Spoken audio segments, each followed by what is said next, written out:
कल तक हम लोगों ने सर। पढ़ा जीव, अजीव, बंधन, मोक्ष। ये जीव अजीव चीजों के जीव जो है, जीव और अजीव दोनों चीजों में आसक्त हो करके बंधन में बंध जाता है और मोक्ष प्राप्त नहीं करता है। पर जैसे ही वो त्रिरत्नों का पालन करने लगता है, उसके उपरांत वो इन सभी बंधनों से मुक्त होता है और फाइनली उसे मोक्ष के मार्ग में आ जाता है, मोक्ष मिल जाएगा। ये बात कही गई है। आज जिस टॉपिक को हम लोग पढ़ने वाले हैं वो आपके थर्ड यूनिट का अंतिम टॉपिक है, श्यादवाद, अनेकांतवाद। यहाँ पर मैं स लिखा है, वो श भी हो सकता है। अलग अलग किताबों में अलग अलग प्रकार से इसकी चर्चा की गई है। शब्द की जो है श भी है, स भी है। और कल हमने जो अंतिम स्लाइड दिया था वो यही हाथी वाला था। वो हाथी थोड़े अलग थे, ये हाथी थोड़े अलग हैं। इस टॉपिक को लेकर के यही सबसे बड़ा उदाहरण है जो सामान्यतः दिया जाता है। तो हमने सोचा चलिए इसी उदाहरण से मैं अपनी बात की शुरुआत करता हूं। यहाँ पर जो आज हम लोग जिस टॉपिक की बात करने जा रहे हैं उसमें हम लोग 5 शब्दों पर विशेष चर्चा करेंगे। 5 शब्द कौन है? एकांतवाद, अनेकांतवाद, नय, सप्तिभंग नय और स्यादवाद। एकांतवाद, अनेकांतवाद, नय, सप्तिभंग नय और स्यादवाद। आपकी पूरी की पूरी ये जो टॉपिक है ये इन्हीं 5 शब्दों की व्याख्या पर आधारित होगी। आप में से एक जो फिलॉसफी पढ़ा है, क्या कोई इसके बारे में कुछ बता सकता है?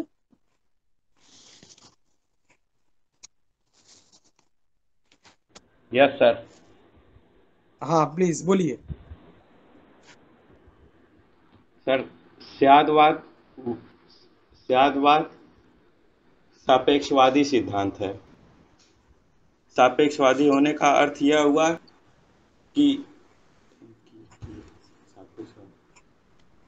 सापेक्षवादी होने का अर्थ यह हुआ कि हम किसी वस्तु का ज्ञान जो हम प्राप्त करते हैं वह किसी विशेष काल, स्थान, समय पर निर्भर करता है। अगर वह वस्तु स्थान समय परिवर्तित हो गया तो हमारा ज्ञान भी परिवर्तित हो सकता है।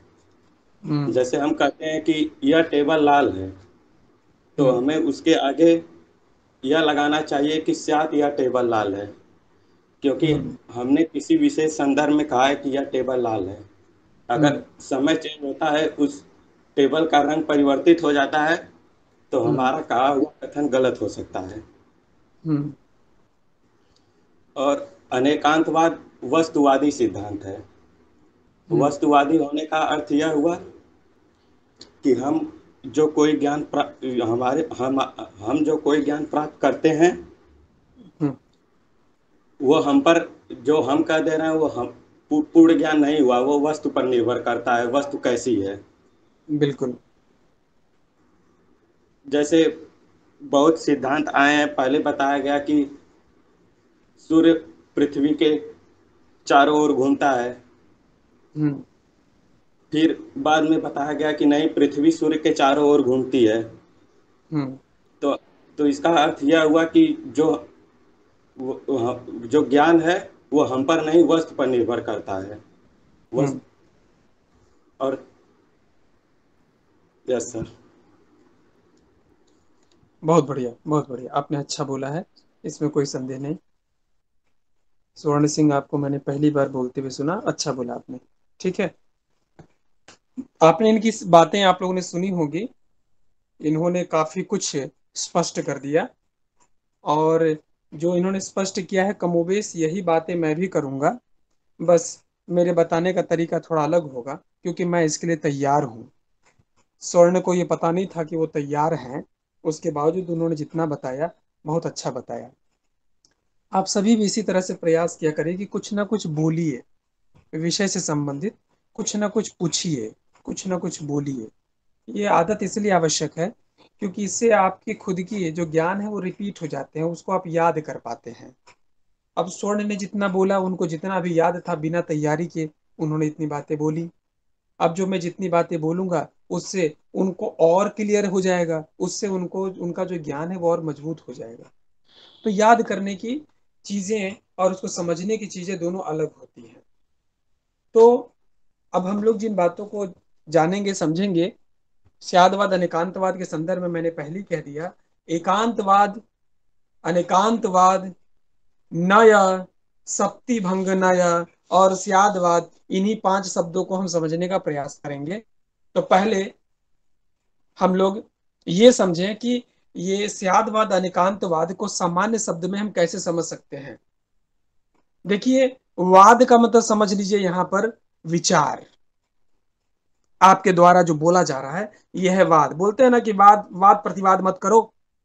जो विचार है, जो आप तर्क दे रहे हैं, जो आप बातें कर रहे हैं, वो है वाद।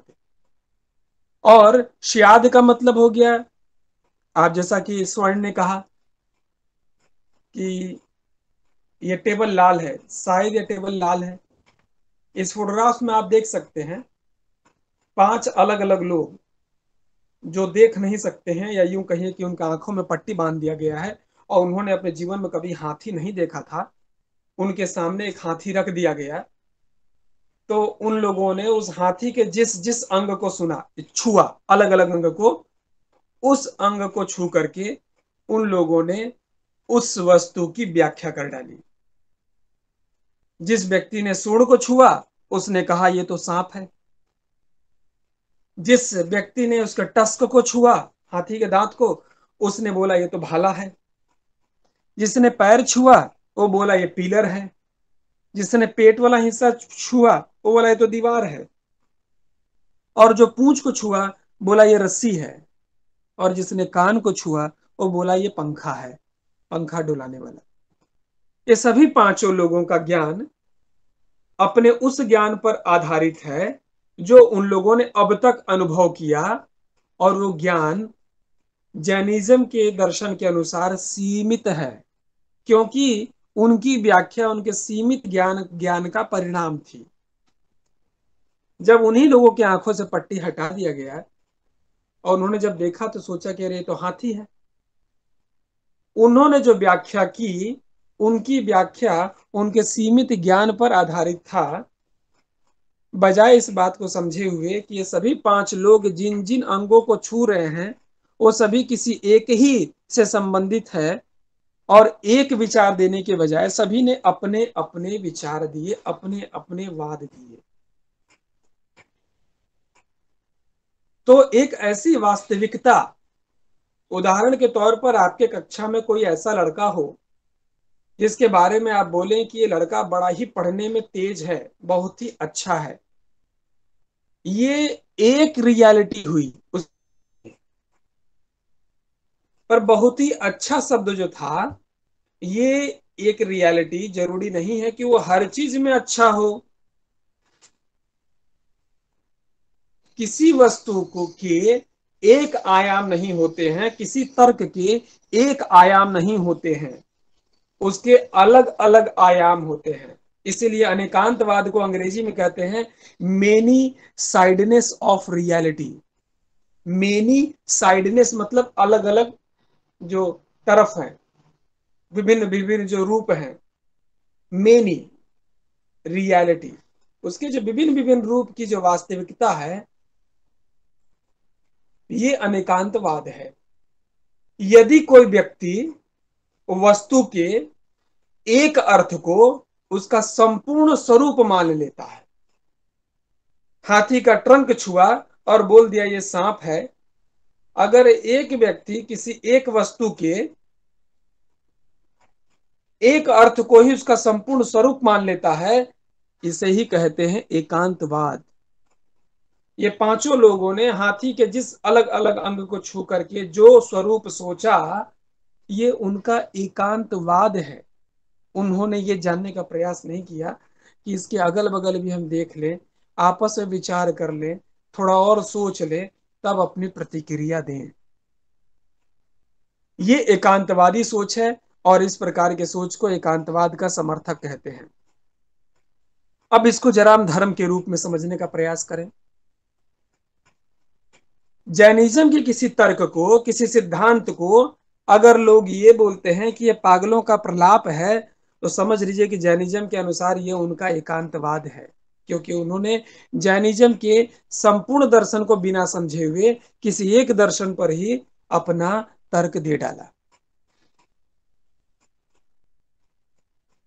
जो असत्य है और भ्रांति मूलक है, एकांतवाद असत्य हुआ और यह भ्रांति मूलक हुआ। हाथी का सूंड पकड़ करके सांप बोलना यह सत्य है और यह भ्रांति मूलक हुआ।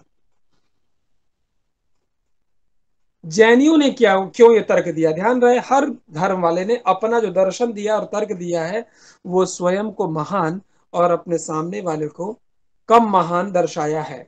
अब ये तर्क देने के बावजूद आप देख लीजिए जैनियों में एक समस्या तो है।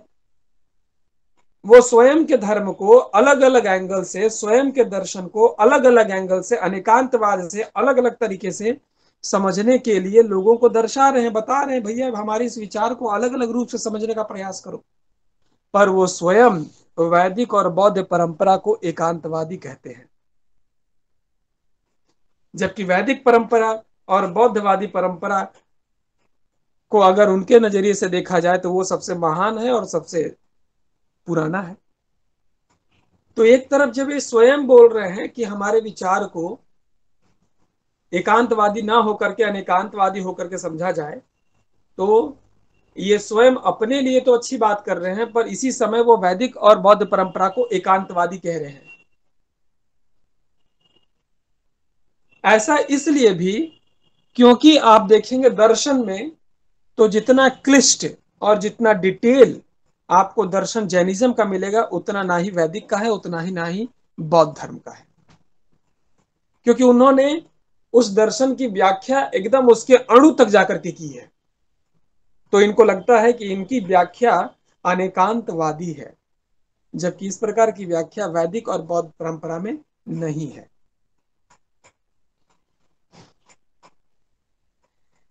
एक वाद को मानने वाला दूसरे वाद, मतलब कि एक विचार या बात को मानने वाला दूसरे वादों को, दूसरी बातों की बात को पूर्णतः गलत जो बताता है, जैनिज्म बोलता है ये गलत है, ये एकांतवादी सोच है। आपको उसकी बात जो आप सुन रहे हैं या तो पूरी तरह सुन लीजिए या फिर उसके बोले गए बातों को एक तरफा होकर के ना समझें, बल्कि उसके अलग अलग आयाम को समझने का प्रयास करिए। सोचिए उसके शब्द को, उसकी बात को बोलने का उद्देश्य क्या है, किस परिस्थिति में वो बोल रहा है। जैनिज्म की ये फिलॉसफी बड़ी ही गूढ़ है, बहुत ही गूढ़ है ये, कि एक बात अगर कोई किसी और को कोई बोल रहा है और दूसरे बात को कोई पूर्णतः गलत बता देता है, जो सुन रहा है वो उसको गलत बता देता है, ये एकांतवादी है। उसकी पूरी बात को सुन लीजिए, उसकी पूरी बात को समझने के लिए उसके विभिन्न आयामों को समझने की आवश्यकता है। उसका केवल एक तरफ से बोली हुई बात को एक सिरे से खारिज करना या एक तरफ से उसके एक अर्थ को मान लेना अनुचित है। ऐसा आए दिन समाज में, परिवार में, रिश्तेदारी में, सब में होता रहता है और धर्मों में भी है, व्यवहार में भी है। बिना उसके अर्थ के विभिन्न आयामों को समझे हुए हम एक आयाम को देख करके ही उसका निर्णय कर बैठते हैं, और जो हानिकारक है और इस प्रकार के जो थॉट्स हैं उसे एकांतवादी कहते हैं। मेरी आवाज कट रही है सभी को क्या? No sir. No sir. No sir. चलिए, ऐसा होता है कहीं कहीं किसी का अगर नेटवर्क वीक है तो उसको फिर आवाज मेरी कम आएगी। अभी तक आप लोगों ने एकांतवाद शब्द समझा या नहीं समझा? Yes sir. मान लीजिए कि आपके माता पिता आपसे बोल रहे हैं कि तुम पढ़ाई नहीं करोगे तो तुमको हम गांव में खेती करने के लिए भेज देंगे।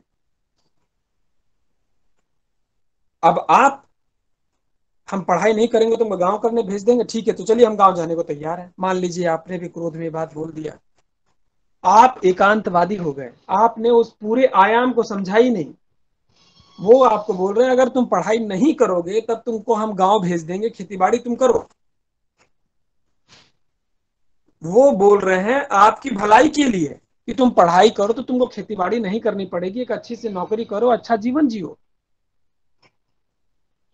तो त्वरित उस समय उस वाद को, उस विचार को एक अलग तर्क से समझ करके अपनी प्रतिक्रिया दे देना कि देखो ये तुमको गांव भेजने पर तुले हुए हैं, तो ये आपकी एकांतवादी सोच है।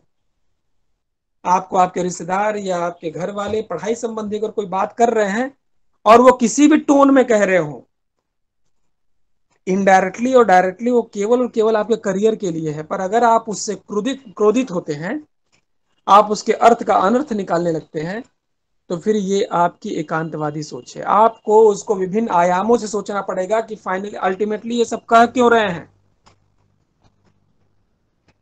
प्रत्येक वस्तु, अब मैं एक सेंटेंस पढ़ने जा रहा हूं, एक पंक्ति पढ़ने जा रहा हूं जिसमें इसकी व्याख्या की गई है।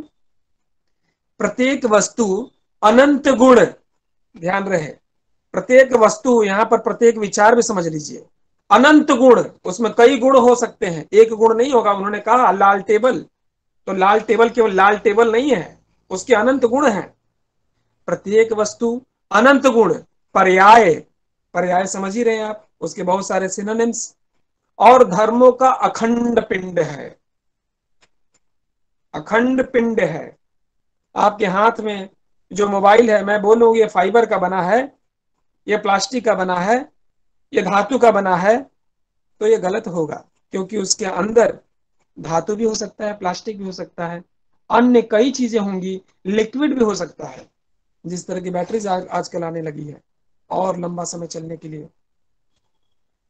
आपको जब भी किसी एक वस्तु की व्याख्या करनी है, ये मोबाइल शायद प्लास्टिक का बना है और इसमें धातु भी है, और ये जो आप ये अलग अलग जो आयाम छोड़े, इसके बाद और भी कुछ है, ये अनेकांतवादी सोच है। पर जैसे ही आप ये बोल देते हैं कि ये मोबाइल प्लास्टिक या फाइबर का बना हुआ है, इसकी बॉडी फाइबर की है, अगर आप बोलते हैं इसकी बॉडी फाइबर की है, इसका अंदर मेटल लगा हुआ था, तो समझ में आता है कि आप सारे आयाम को समझ रहे हैं।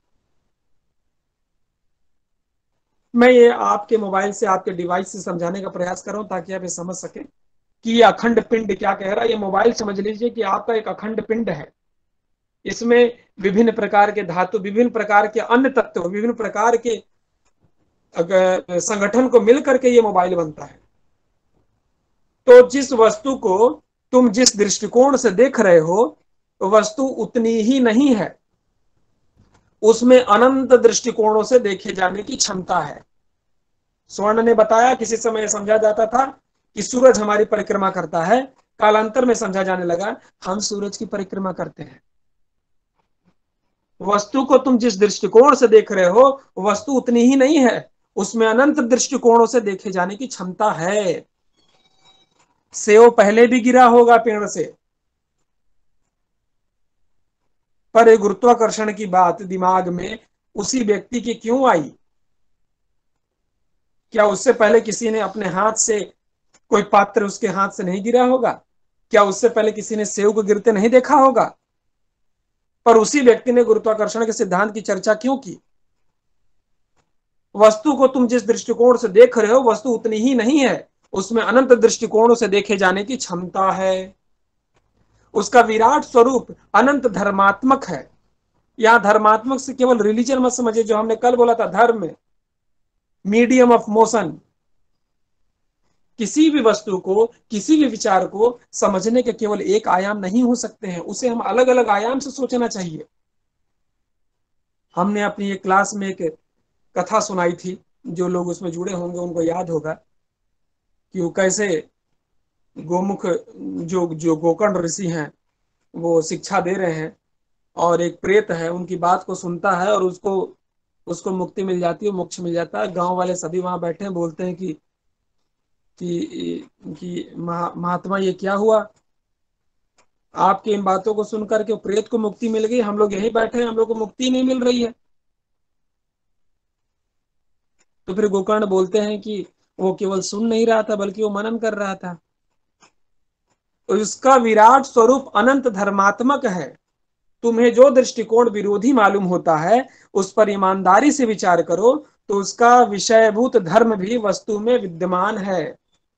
जो चीजें आपको गलत लगती हैं, गलत दिखती हैं, जरूरी नहीं है कि वो गलत हैं। आपका नजरिया उसको देखने का गलत हो सकता है। मैं कई बार शब्द का प्रयोग कर रहा हूं, हो सकता है। आपको उस गलत, जो आपको गलत लग रहा है, उसको विभिन्न आयामों से देखने की आवश्यकता है। तब आप समझ पाएंगे कि क्या है ये। और वो ईमानदारी बहुत ही आवश्यक है।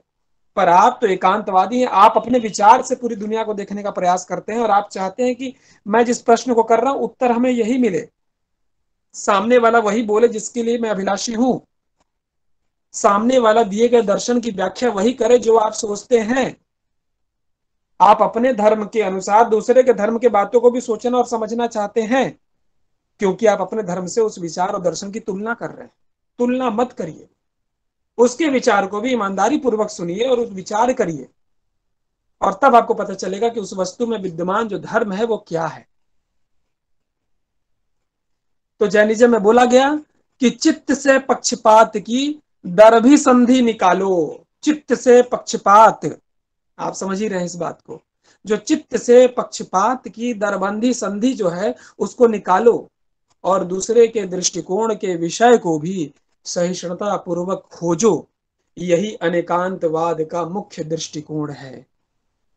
अपने नजरिए से कोई बात को मत देखिए, अपने नजरिए से किसी विचार को स्वीकार मत कर लीजिए, अपने नजरिए से किसी व्यक्ति विशेष के प्रति कोई भावना मत रख लीजिए। उसको आपको अलग अलग एंगल से देखने सोचने की जरूरत है। अगर आप सोच रहे हैं उसके बारे में तो नहीं सोच रहे तो छोड़ दीजिए, पर अगर आप सोच रहे हैं तो केवल एक नजरिए से उसको मत सोचिए समझिए। हाल ही अलग अलग नजरिए से आपको उसको देखना और समझना पड़ेगा। ये चाहे बात व्यक्ति विशेष की हम कर रहे हैं, चाहे हम दर्शन की कर रहे हैं। किसी दर्शन में किसी बात को बहुत महान बताया गया है और कोई उसे बोल दे कि ये तो बेवकूफी वाली बात है। बेवकूफी वाली बात बोलने वाला व्यक्ति एकांतवादी है, क्योंकि उसके दृष्टिकोण में वो पक्ष उसने अपने नजरिए से देखा है, उसके नजरिए से नहीं देखा है। तो जैनिज्म की ये जो बात है, ये बात बड़ी महत्वपूर्ण इसलिए है क्योंकि ये इस बात पर जोर दे रहे हैं कि हम जो विचार कर दे रहे हैं वो विचार केवल एक पक्ष से ना सुन करके अनेक पक्षों से, अनेक आयामों से सोचने और समझने की आवश्यकता है। ये पिछले स्लाइड का ही एक दूसरा रूप है। हमने बोला था कि स्यादवाद अनेकांतवाद ये सम्यक ज्ञान के अंतर्गत आता है,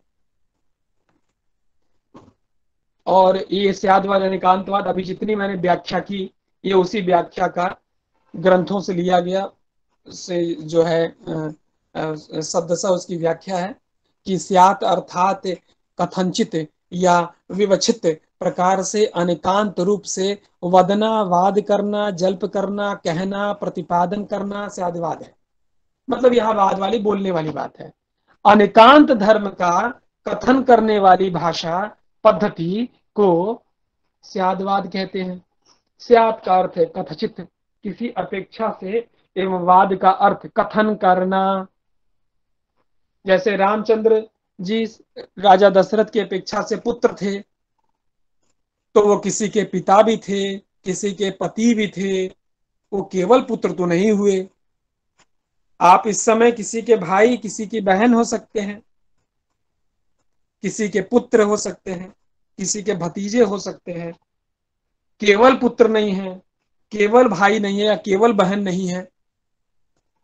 अनेकांत का अर्थ ही है एक से अधिक, अंत का अर्थ है गुण या धर्म। वस्तु में परस्पर विरोधी अनेक गुणों या धर्मों के विद्यमान रहने को अनेकांत कहते हैं। अब अनेकांत किसे कहते हैं उसकी चर्चा हो गई। अब अनेकांत कितने प्रकार के होते हैं? अनेकांत को दो प्रकार, दो भागों में विभाजित किया गया है। सम्यक अनेकांत अर्थात वस्तु के अनेक गुण धर्मों को सापेक्ष रूप से स्वीकार करना। मिथ्या अनेकांत निरपेक्ष रूप से अनेक गुण धर्मों की कल्पना करना। ये दो भेद इसलिए आवश्यक हैं क्योंकि सापेक्ष और निरपेक्ष रूप से दोनों ही रूपों में आपको अनेकांत मतलब अलग अलग विचारों को स्वीकार करने की बात कही गई है, वो चाहे सापेक्ष दृष्टिकोण से हो चाहे निरपेक्ष दृष्टिकोण से हो। स्यादवाद किसे कहते हैं ये हम लोग चर्चा कर ही लिए। स्यादवाद के अंतर्गत ही आता है सप्तभंगी नय। अब ये सप्तभंगी नय क्या है इसको हम लोग जरा समझ लें। इसकी चर्चा हम लोग पहली स्लाइड में कर लिए। किसी ने सांप का सूंड कहा, को हाथी, ये सांप कहा तो रस्सी कहा तो पिलर कहा, अलग अलग कहा। नय क्या है, पहले नय को समझेंगे तब हम जाएंगे सप्तभंगी नय में। न्याय विषयक ग्रंथ शुभचंद्र की एक रचना है, न्याय विषयक ग्रंथ। इस ग्रंथ में नय और सप्तभंगी नय की बड़ी डिटेल में चर्चा है। हालांकि इसी में एकांतवाद, अनेकांतवाद और श्यादवाद की चर्चा आई है।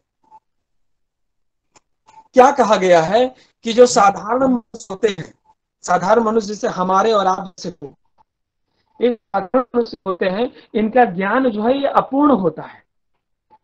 और ये साधारण मनुष्य का ज्ञान अपूर्ण क्यों होता है? क्योंकि ये किसी एक पक्ष को अलग अलग आयाम से समझने का प्रयास ही नहीं करता है, ये तुरंत एक तर्क पर आ जाता है, तुरंत एक परिणाम पर आ जाता है।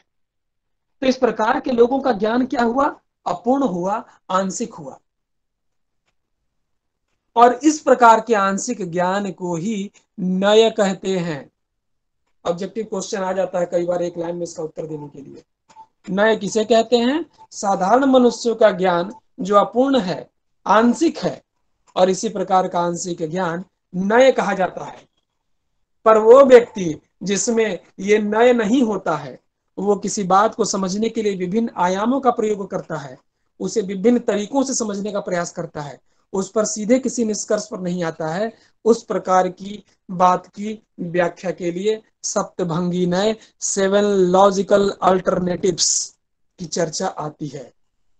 7 लॉजिकल अल्टरनेटिव्स, कोई बात जो कही जा रही है वो लॉजिक के साथ कही जा रही है, और उसे 7 भागों में जैन धर्म में, जैन दर्शन में विभाजित किया गया है, और इसे तर्क शास्त्र के अंतर्गत रखा जाता है।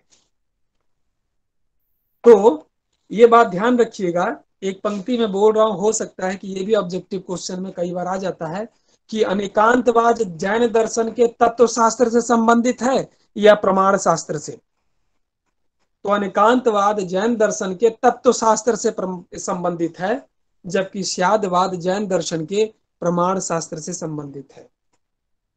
क्वेश्चन आता है, श्यादवाद जैन दर्शन के तत्व शास्त्र से संबंधित है या प्रमाण शास्त्र से? आप बोलिएगा प्रमाण शास्त्र से संबंधित है, क्योंकि प्रमाण दिया जा रहा है। अनेकांतवाद में तत्वों की अलग अलग व्याख्या की जा रही है। हाथी को देखा, वो एक प्रकार का तत्व समझ लीजिए, उसकी व्याख्या की जा रही है। श्यादवाद में साक्ष्य के साथ शायद ये, संभवतः ये, हो भी सकता है, ये नहीं भी हो सकता है, इत्यादि की बात कही जाती है। किसी भी वस्तु के संबंध में हमारा जो भी निर्णय होता है वह सभी दृष्टिकोणों से सत्य नहीं होता है। उसकी सत्यता विशेष परिस्थिति एवं विशेष दृष्टि से ही मानी जा सकती है। लोगों के बीच जो मतभेद रहने का कारण है वह यही है कि वह हमेशा अपने विचार को ही सत्य मानते हैं और दूसरे विचारों की उपेक्षा करते हैं, बुराई करते हैं, नहीं मानते हैं, उसे असत्य मानते हैं। इसी कारण होता क्या है कि वो किसी एक पक्ष को समझ नहीं पाते हैं, और यही हुआ परिणाम। एक हाथी को जितने लोगों ने जहां जहां स्पर्श किया उसकी अलग अलग व्याख्या कर डाली।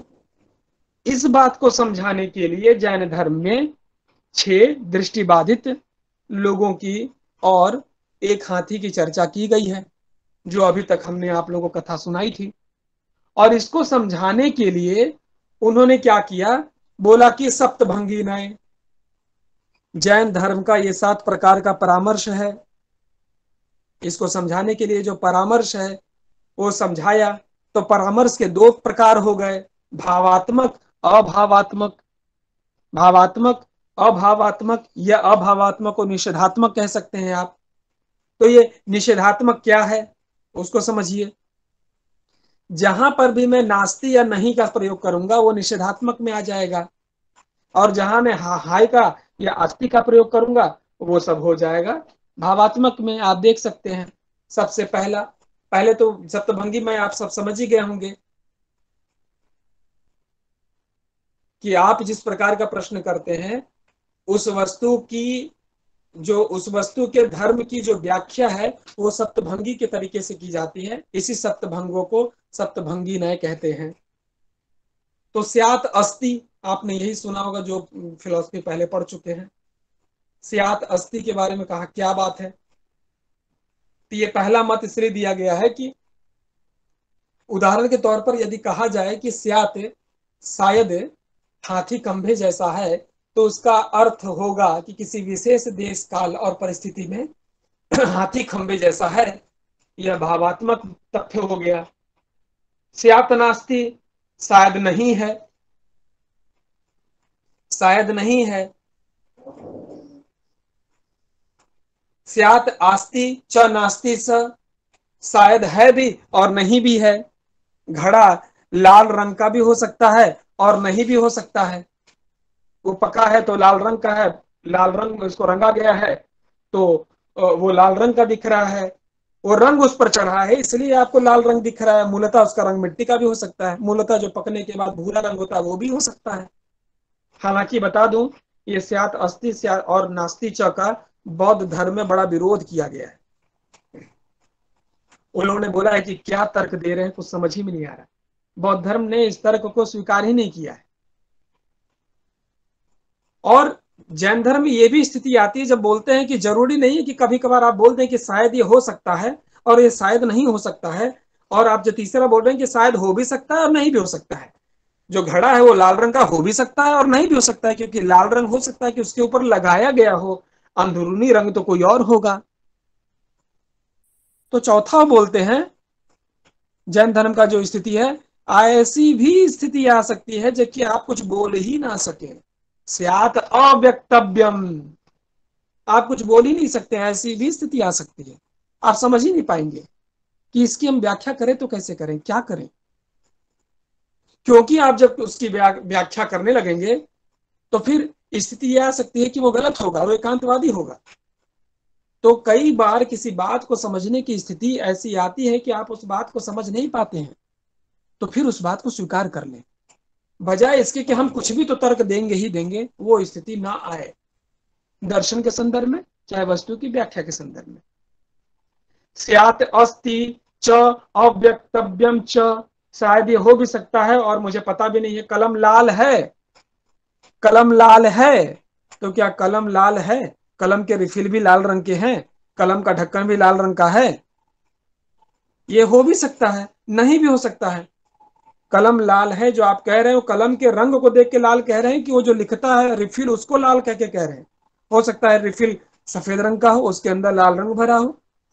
तो कलम लाल है हम कह रहे हैं, तो हो भी सकता है, नहीं भी हो सकता है। स्यात नास्ति च अव्यक्तव्यम च, कलम लाल नहीं है, कहा भी नहीं जा सकता है।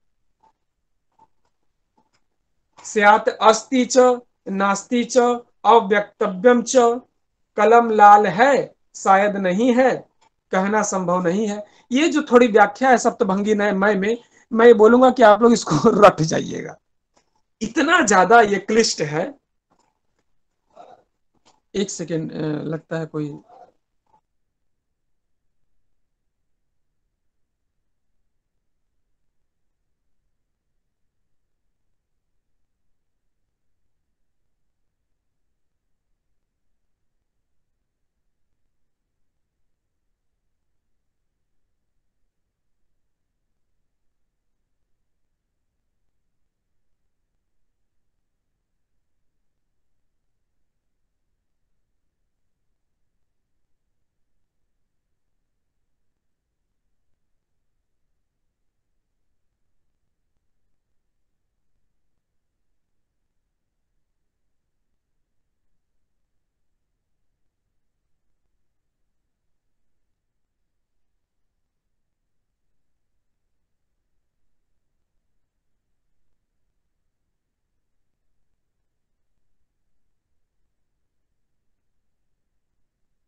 मेरी आवाज आ रही है आप लोगों तक?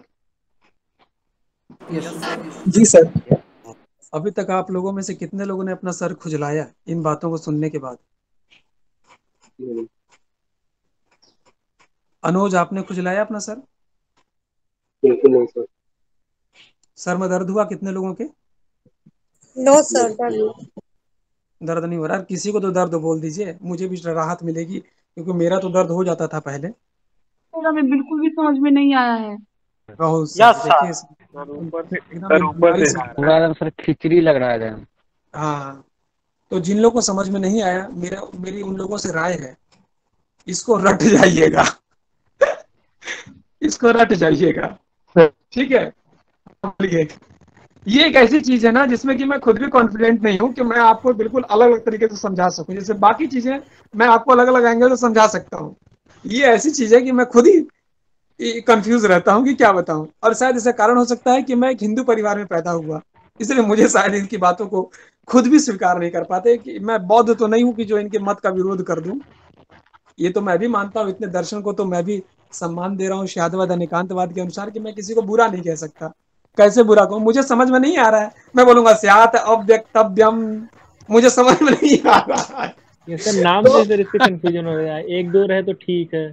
हाँ, नहीं, मेरी राय है कि चूंकि हम लोग भी ये पढ़े हैं, मैं भी आप ही की तरह इसी विश्वविद्यालय का प्रोडक्ट हूँ, तो मैं भी यहीं से पढ़ा हूँ, तो मैं भी इन सब चीजों को पढ़ करके सच बताऊं तो बस याद कर लिया था। पर चलिए कोई बात नहीं है, हम लोग इन चीजों को दोबारा समझने का प्रयास करते हैं। चलिए हम लोग वापस चलते हैं।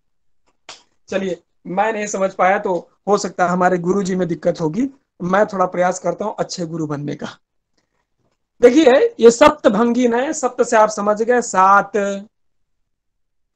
और भंगी नए मतलब कि अलग अलग विचार, जो अलग अलग विचार हैं, और कह रहे हैं कि ये सप्तभंगी न्याय के अनुसार जो अपनी बातों को सामने रखेगा वो साधारण मनुष्य नहीं होगा।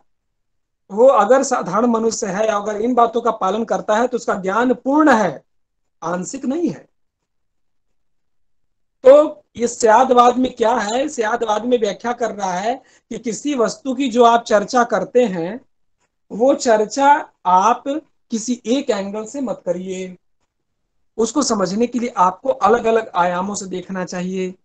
तो स्यात अस्थि जो है, कि आप बोल सकते हैं कि जिन चीजों को आप समझने का प्रयास कर रहे हैं, हो सकता है ये है और ये नहीं भी है, हो सकता है कि ये ना हो।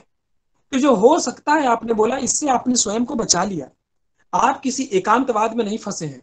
आपका कोई एक तर्क ऐसा तर्क नहीं है कि आपका तर्क बोला जाए कि आपके ज्ञान सीमित है। आपने स्वयं बोल दिया, शायद लगा दिया, स्यात् अस्ति, ये हो सकता है, ये मेरा कथन है, ये नहीं भी हो सकता है। आप ये नहीं बोल रहे कि नहीं ही है। तो ये स्यात् अस्ति स्यात् नास्ति के संदर्भ में यही है कि आप इसको मानते भी हैं और इसको नहीं भी हो सकता है। जैसे आप हाथी का पेट पकड़ के दीवार समझ रहे थे, वो दीवार ना होकर के कुछ और भी हो सकती है, इसको आप स्वीकार करते हुए अगर विचार देते तो उचित होता, बजाय ये कहना कि ये दीवार ही है। स्यात् अस्ति च नास्ति च, आपने जिस दीवार को छुआ, हाथी के पेट को, आपने कहा ये दीवार है, आप ये कह सकते थे कि ये दीवार हो भी सकती है और नहीं भी हो सकती है। ये तीन समझ में आ रही है आप लोगों को बात? Yes sir. Yes sir. यहाँ तीन तक तो समझ में आ गया होगा ना? Yes sir. Yes sir. Yes sir. अब चलते हैं ज्यादा कठिन वाले में। चौथी स्थिति ऐसी हो सकती है कि आपने जिस पेट को छुआ, बोला कि ये दीवार है, ये चौथी स्थिति हो सकती है जिसमें कि आपने पेट को छुआ और ये बोला दीवार हो भी सकती है, नहीं भी हो सकती है, ठीक है, और हो सकती है। कुछ लोग नहीं हो सकती है, तीन विचार हो गए, हो भी सकती है, नहीं भी हो सकती है, हो सकती है, नहीं हो सकती है, और चौथा चरण वो है जिसमें कि अगर आप उन बातों को समझने में सक्षम नहीं है तो कोई ऐसा खुट्टा गाड़ के गारंटी लेके मत बैठे रहिए कि हमको तो इसकी व्याख्या करनी ही करनी है। एक फाइनली या तो हाँ में रहेंगे, या तो ना में रहेंगे, या तो हाँ ना में रहेंगे। आप बोल दीजिए कि आप इसको समझ ही नहीं पा रहे हैं, क्योंकि इंसान इंसान ही है, ये सभी चीजों को नहीं समझ सकता है। ये जरूरी नहीं है कि दुनिया की हर एक विचार, हर एक वस्तु के सभी आयाम को वो समझ सके। हम लोग घड़ी पहनते हैं, मोबाइल रखते हैं, मोबाइल का निर्माण कैसे हुआ, किन तकनीकों से हुआ, क्या क्या उसमें लगा करके टेक्नोलॉजी बनाई गई है, हम नहीं जानते हैं। अब उसके लिए हमें उस पर सर नहीं पीटना चाहिए कि नहीं हमें तो, अरे कैसे हम बोल दे कि मोबाइल कैसे बना हमें नहीं बता सकते, अरे हमें नहीं पता तो नहीं पता। अवक्तव्यम, ऐसी भी स्थिति आती है पांचवी, जिसमें कि आप कुछ समझ नहीं पाते हैं, you should accept it. Number 5, अगर कोई आप विचार दे रहे हैं तो आप बोलिए शायद ये हो सकता है और मुझे कुछ समझ में नहीं आ रहा इससे ज्यादा। शायद ये हो सकता है, ये दीवार हो सकती है जिस हाथी के पेट को वो छुआ, और इससे ज्यादा देखिए मुझे समझ में नहीं आ रही है। मुझे ये हाथी का जो पूंछ है रस्सी जैसा लग रहा है, ये रस्सी हो सकती है, अब इससे ज्यादा मुझे कुछ समझ में नहीं आ रहा है। तो ये हो गया स्यात् अस्ति च और अव्यक्तव्यम। आपने अपने तर्क भी दिए संभवतः के साथ, और ये भी बोल दिया कि जो मैं दे रहा हूं हो सकता है ये ना भी हो। एक ऐसी स्थिति है शायद ये नहीं है, हाथी रस्सी जैसा नहीं है, और दूसरा मैं इसका वर्णन करने में सक्षम नहीं हूं, मैं इसका वर्णन नहीं कर सकता हूं। एक जगह आपने हां भरा और फिर बोला कि आप इसके वर्णन करने में सक्षम नहीं, शायद ये हो सकता है, और फिर आप बोल रहे हैं कि मैं इसका और वर्णन नहीं कर पाऊंगा, ये शायद ये हो सकता है। और अगले में आप बोल रहे हैं ये नहीं हो सकता है, और देखिए हम और इसका वर्णन कर नहीं पाएंगे। तो पहले वाले में आपने सहमति दे करके संभवतः के साथ आगे और व्याख्या करने के लिए स्वयं को पीछे कर लिया और नहीं कर पाएंगे, और दूसरे वाले में आपने पहले बोल दिया ये चीज ये नहीं हो सकती और बाकी मुझे समझ में नहीं आ रहा है, और सबसे अंतिम में है ये है भी और नहीं भी है, मैं इसकी व्याख्या नहीं कर सकता हूं। कई बार ऐसी स्थिति आपके जीवन में आए होंगे, आप लोग अगर ध्यान दीजिए, सोचिए, परिवार में, रिश्तेदारों में, कई बार किसी तर्क को लेकर के ऐसा भी हो सकता है, ऐसा नहीं भी हो सकता है, और देखिए इसकी बात हमें अब समझ में नहीं आ रही है। जब किसी बात को आप समझने के लिए नहा में हैं, आप अव्यक्तव्यम में हैं, आप उसको समझ नहीं पा रहे हैं, वो है ये सप्तभंगी के न्याय का 7वां चरण। अब बताइए कितने लोग को समझ में नहीं आया? बिल्कुल बेफिक्र होकर के प्रश्न करिएगा। शंकराचार्य ने बोला ये पागलों का प्रलाप है। वेदांत में बोला जाता है संभावनाओं पर संपूर्ण व्याख्या को देना अनुचित है। और लोगों ने ये भी कहा जो जैन धर्म के अलग से हैं, वो ये बोलते हैं कि स्वयं में विरोधी इनका विचार लग रहा है, स्यादवाद का प्रबल समर्थन स्वयं में अनुचित है। तो इस धर्म के बाहर, जैन धर्म के बाहर सप्तभंगी न्याय को सहमति देने वालों की संख्या बहुत कम है, पर जैन धर्म का अपना तर्क है। वो बोलता है कि किसी भी वस्तु की सत्ता देखने वाला उस देखने वाले पर निर्भर करती है। किसी भी वस्तु की, किसी भी विचार की जिस रूप से आप देखते हैं, समझते हैं, व्यक्त करते हैं, ये देखने वाले पर निर्भर करता है। और अगर देखने वाला किसी एक तर्क को मान लेता है और तर्क देता है, वो उसका एकांतवादी सोच है। उसे अगर वो बात समझ में नहीं आती है तो वो चला जाए, भाई शायद नहीं बोले, शायद हाँ बोले, शायद है भी और नहीं भी बोले। ऐसी भी स्थिति आ सकती है कि मैं इसकी व्याख्या नहीं कर सकता। ऐसी भी स्थिति आ सकती है या बोले कि देखिए मैं इस बात को मानता हूं पर मैं अव्यक्त भी, मैं मतलब सहमत भी नहीं हूं।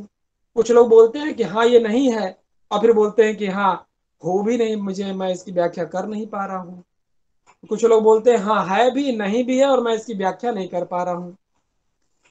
ये सब तर्क से संबंधित है, और फिलॉसफी में इतना बड़ा ये टॉपिक है, इतने विशद रूप से इसको समझाया जाता है कि क्या बताया जाए। कई लोगों ने तो इसका आधार कानून में भी लिया, कानून में भी, नहीं ऐसा नहीं है स्वतम, कानून में भी इसको लिया है। कई लोगों ने कानून की व्याख्या में भी इस प्रकार के तर्कों को लिया है। एक वकील दूसरे वकील से कहता है कि जिस जिस एंगल से आप इस केस को देख रहे हैं ये संभव नहीं है, जरूरी नहीं है कि जो आप देख रहे हैं वो उचित है, ये ऐसा हो भी सकता है और ऐसा नहीं भी हो सकता है। अब आप लोगों ने अगर कहीं इस तरह के तर्क को सुना हो तो उसको ध्यान करिए, या फिल्मों में सुना होगा आप लोगों ने कहीं कोर्ट के दृश्य को, तो वहां पे देखिए किस प्रकार के तर्क वितर्क होते हैं, शायद ये है और शायद ये नहीं है।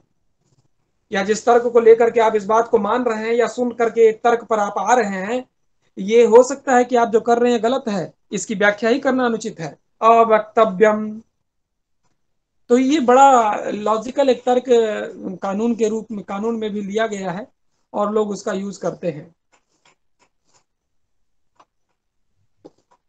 ये उदाहरण मैंने पहले ही दिया आप ही लोगों के संबंध में। एक व्यक्ति, किसी का पुत्र, किसी का भाई, किसी बहन का भाई, किसी भाई का भाई, किसी का पति, किसी का मित्र, किसी का भांजा, किसी का भतीजा हो सकता है। वो केवल पुत्र नहीं होगा, व्यक्ति एक ही है, रिश्ते अनेक हैं। तो ये अनेकांत भाव को दिखाता है। अब आप लोग के मन में अगर कोई प्रश्न है तो आप पूछ सकते हैं।